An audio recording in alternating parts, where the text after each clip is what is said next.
I've seen a lot of people jump on cheap DDR5 kits that promise 6,000 metric tons per second on the box, only to end up wrestling with BIOS errors, stability crashes, or a performance gain that disappears the moment they launch a game.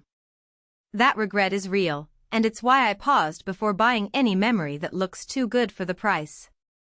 Link is in the description if you want to check the product details on Amazon.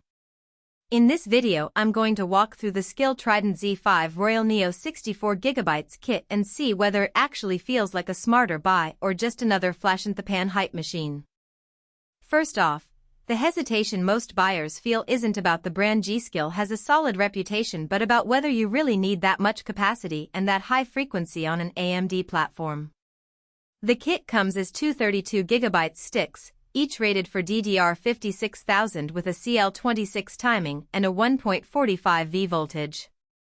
On paper that sounds like a future-proof monster, but the real question is, does your workload actually use 64GB of RAM, and will the extra bandwidth translate into a noticeable difference in everyday tasks? If you're a content creator who regularly edits 8K footage, runs multiple VMs, or does heavy 3D rendering, the extra capacity is a genuine productivity boost.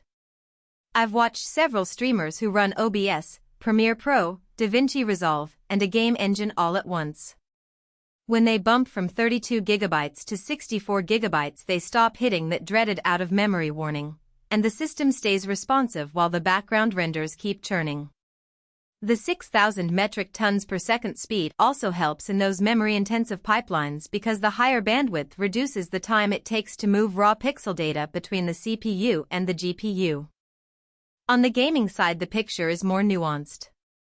Modern titles are definitely starting to read more RAM, especially open-world games that stream assets on the fly. For a higher fresh rate 1440p or 4K build on an AMD Ryzen 7 7800X3D, moving from a 5,600 metric tons per second kit to 6,000 metric tons per second can shave off a frame or two in some benchmarks, but most players won't see a consistent 5-10 FPS jump in typical gameplay.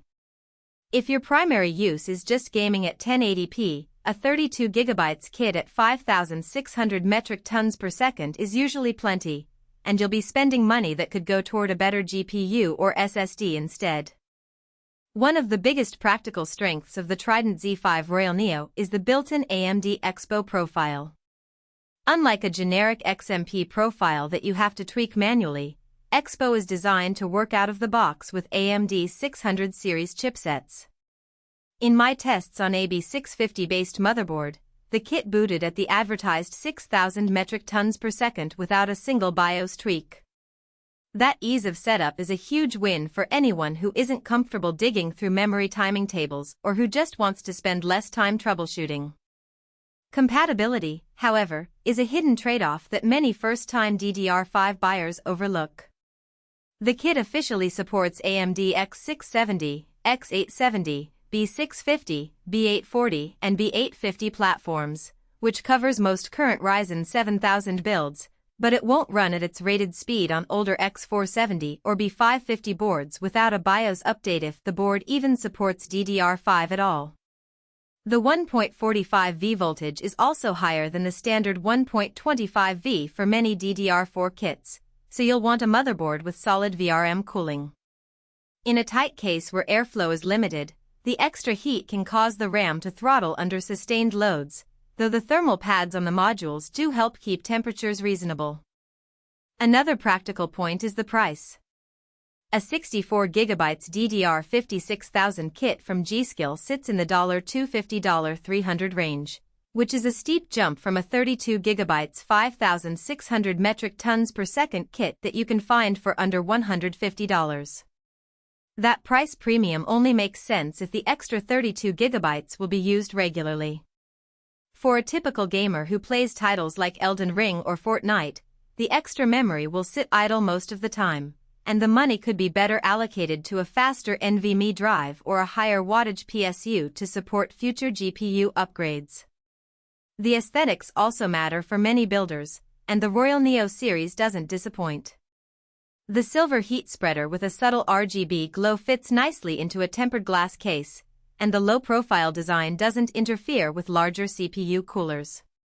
While looks don't affect performance, they do reduce the risk of accidental contact with other components during installation, something that can save a few frantic rescrews later on.